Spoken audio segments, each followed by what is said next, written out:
مجھے یقین نہیں کہ شیخ کو پہچان سکوں۔ یہ جملہ اس کی زبان سے نکلا ہی تھا کہ اسی حلیے اور وضع کا ایک شخص آیا اور اس کی پیٹھ پر ہاتھ رکھ کے کھڑا ہو گیا اور مسکرا کر نہایت ہی تسلی و تشفی کے لہجے میں بولا، حسین، میں جانتا ہوں کہ تو میری تلاش میں آیا ہے۔ اتنا سننا تھا کہ حسین قدموں پر گر پڑا اور شیخ شریف علی وجودی کے قدم چوم چوم کر اور ان کے پاؤں کو اپنے آنسوں سے دھو دھو کے کہنے لگا، یا حضرت میری مدد کیجیے، صرف آپ ہی کی رہبری سے مجھے حق کا راستہ مل سکتا ہے۔ جس صراط مستقیم پر چل کر انسان خدا اور عالم ارواح کو پہچان سکے وہ صرف آپ ہی جانتے ہیں۔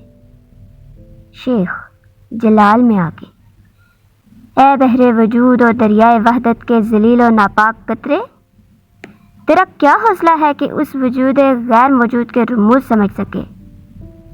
حسین، بے شک میری کوئی ہستی نہیں، مگر آپ کے سے شناور بحر وحدت کا ہاتھ پکڑ لوں گا تو کیا عجب کہ اس طوفان خیز دریا سے پار ہو جاؤں۔ اور رو رو کے پھر شیخ کے قدم چومنے لگا۔ شیخ کا جلال کسی قدر کام ہوا، انہوں نے حسین کو ہاتھ پکڑ کے اٹھایا اور سینے سے لگا لیا۔ اپنا سینہ کئی دفعہ اس کے سینے سے رگڑا اور کہا، اچھا آ میرے ساتھ چل، میں تیرے ضبط و ظرف کا اندازہ کروں گا، اور جب معلوم ہو لے گا کہ تیری طلب کہاں تک صادق ہے اس وقت تجھے اپنے حلقۂ ذوق میں شریک کروں گا۔ حسین نے یہ سن کے شکر گزاری کے طریقے سے سر اٹھایا، شیخ کے ہاتھ کو بوسہ دیا اور ان کے ساتھ جا کے نماز میں شریک ہوا۔ نماز کے بعد شیخ علی وجودی اپنی خانقاہ میں اسے لے گئے جو شہر سے کچھ فاصلے پر ایک غیر آباد مقام میں تھی۔ حسین کو یہ خیال کر کے تعجب ہوا کہ مسجد السماطین کو کیا تخصیص ہے کہ شیخ وہاں فجر کی نماز ادا کرنے کو گئے تھے۔ اس کا راز دریافت کرنے کے لیے اس نے ادب سے پوچھا، کیا حضرت ہر روز نماز کے لیے اسی مسجد میں تشریف لے جاتے ہیں؟ شیخ لاپرواہی سے، نہیں، صرف آج گیا تھا۔ حسین، شاید کسی کام کے لیے ادھر تشریف لے جانے کا اتفاق ہوا ہوگا۔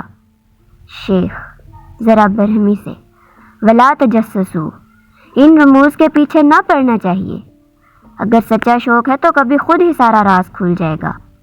اب حرف سوال تیرے منہ سے نکل ہی گیا ہے، لے بتائے دیتا ہوں۔ جو لوگ خدا کے انوار ازلی اور سرمدی کا انعکاس اپنے دل پر کرتے ہیں ان کی آنکھوں سے حجاب کا پردہ اٹھ جاتا ہے، اور جہاں جہاں انوار اپنی کرنیں ڈالتا ہے وہاں ان کی آنکھوں کی شعاعیں بھی پہنچ جاتی ہیں۔ میرا یہ جسم مادی اسی خانقاہ میں تھا، مگر ان کی آنکھوں کی تیز شعاعیں کوہ البرز کے پہلو میں تھیں جب تو زمرد کی قبر سے لپٹا ہوا روتا تھا، پھر جبل جودی کے غار ابراہیم میں تھا جب زمرد کی تصویر تیرے سامنے اور میری جستجو تیرے دل میں تھی، پھر یہ شعاعیں اس تیرہ و تار تہ خانے میں تھیں جہاں یعقوب و یوسف علیہ السلام کے چہروں کے درمیان تو زمرد کا چہرہ دیکھ رہا تھا۔ پھر میں نے تیری اس بے کسی کو بھی دیکھا جب تو شہر خلیل کے مجاوروں کے ہاتھ میں اسیر تھا۔ تیری مدد کے لیے میں نے اپنے دوستوں کو بھیجا جنہوں نے شہر والوں پر حملہ کر کے تجھے ادھر آنے کا موقع دیا۔ یہ کہتے وقت شیخ کی آنکھیں تیزی سے چمکیں۔ حسین بالکل تحمل نہ کر سکا اور شیخ کے قدموں پر سر رکھ کے ایک مجذوبانہ جوش کے ساتھ کہنے لگا، آپ سب جانتے ہیں، کوئی راز آپ سے پوشیدہ نہیں، میری آرزو و تمنا بھی آپ کو معلوم ہے۔ شیخ جوش و خروش سے، سب جانتا ہوں، مگر ابھی اس کے اظہار کا وقت نہیں آیا۔ اس شوق کا تیری زبان سے ظاہر ہونا کسی خاص وقت اور خاص حالت و کیفیت پر موقوف ہے، بس اب خاموش رہنا چاہیے۔ یہ حکم سن کے حسین اس قدر مروب ہوا کہ زمین پر پڑ کے کانپنے لگا۔ تھوڑی دیر کے بعد شیخ نے اسے اٹھا کے بٹھایا، سینے اور آنکھوں پر اپنا دستے برکت پھیر کے اس کے دل کو تسلی دی اور کہا، حسین تو میری خانقاہ میں اور خاص میری صحبت میں رہا کر، اور جس قدر زیادہ خدمت کرے گا اسی قدر جلد کامیاب ہوگا، مگر یہ خوب سمجھ لے کہ ابھی تیرا ظرف اور تیرا دل اس قابل نہیں کہ تنوعات ربانی اور انقلابات قدرت کے اسباب و علل سمجھ سکے۔ موسیٰ اور خضر علیہ السلام کا قصہ ہر وقت پیش نظر رکھ اور یقین کر لے کہ ہر ظاہر کا ایک باطن ہے، نتائج ہمیشہ باطن پر مترتب ہوتے ہیں۔ ظاہر پرست رموز قدرت کو نہیں سمجھ سکتے، سزا و جزا روح کے لیے ہے جو باطن پر متصرف رہتی ہے اور ہمیشہ دل کے اندر اور نیت پر حکمران ہے۔ یہ ظاہری ارکان و جوارح جو اسی مادے میں مل جائیں گے اور یہیں رہیں گے، لہٰذا ان کی حرکات کا کوئی اعتبار نہیں۔ وہ قاضی و مفتی جاہل ہیں اور نور یزدانی سے دور ہیں جو ظاہری افعال و حرکات پر حکم دیتے ہیں۔ خضر اور موسیٰ علیہ السلام کے قصے میں اس لاہوت اکبر نے موسیٰ کی تائید نہیں کی جو ظاہر پرستی کر رہے تھے، بلکہ خضر علیہ السلام کے موافق فیصلہ کیا جو رموز باطنی کو سمجھ رہے تھے۔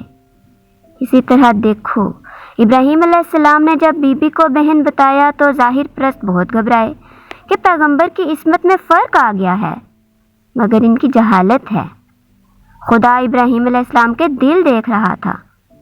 الحاصل اے حسین، تو خوب سمجھ لے کہ ہر ظاہر کا ایک باطن ہے اور خدا باطن کا طرفدار ہے۔ تجھے شیخ مرشد کی اطاعت آنکھیں بند کر کے اسی طرح کرنی چاہیے جیسی اطاعت کی خواہش خضر علیہ السلام اور موسیٰ علیہ السلام نے کی تھی۔ حسین سینے پر ہاتھ رکھ کے، بے شک میں ایسی ہی اطاعت کروں گا، مگر کیا معاصی اور برے کاموں کا بھی بے سمجھے ارتکاب کر لینا چاہیے؟ شیخ نہایت ہی جلال کے ساتھ اور آنکھیں سرخ کر کے، کیا تجھے یہ گمان ہے کہ مرشد برے کام کا حکم دے گا؟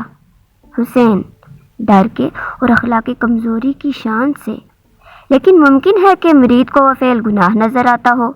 شیخ ہاں ممکن ہے، مگر اس کا باطن گناہ نہیں اور نتائج صرف باطن پر مترتب ہوتے ہیں۔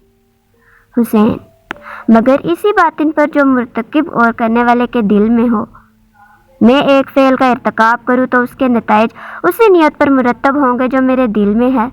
اگر مجھے اس کا باطنی رخ اچھا نہیں معلوم ہوگا تو خواہ مخواہ میری نیت بھی بری ہوگی، اور جب میری نیت بری ہوگی تو نتیجہ بھی اس نیت کے موافق برا ہونا چاہیے۔ شیخ جوش میں آ کے، تو کیا تیرے نزدیک شیخ کی نیت پر شبہ کیا جا سکتا ہے اور اس پہلے راز لاہوتی کے تسلیم کرنے سے تجھے انکار ہے؟ حسین شیخ کے قدموں پر گر کے، ہرگز نہیں، مگر میری باتیں اس لیے ہیں لیطمئن قلبی، اور خدا وہ روزے بعد نہ لائے کہ شیخ کی نیت پر شبہ کروں۔ یہ جواب سن کے شیخ نے حسین کو اٹھا کے سینے سے لگایا اور اس کی پیٹھ پر شفقت کا ہاتھ پھیر کے کہا، ویڈیو اچھی لگی ہو تو لائک کریں، چینل کو سبسکرائب کریں، ویڈیو کو شیئر کرنا مت بھولیے گا، بیل آئیکن پریس کریں۔ اگلی ویڈیو تک کے لیے مجھے اجازت دیجیے، اللہ حافظ۔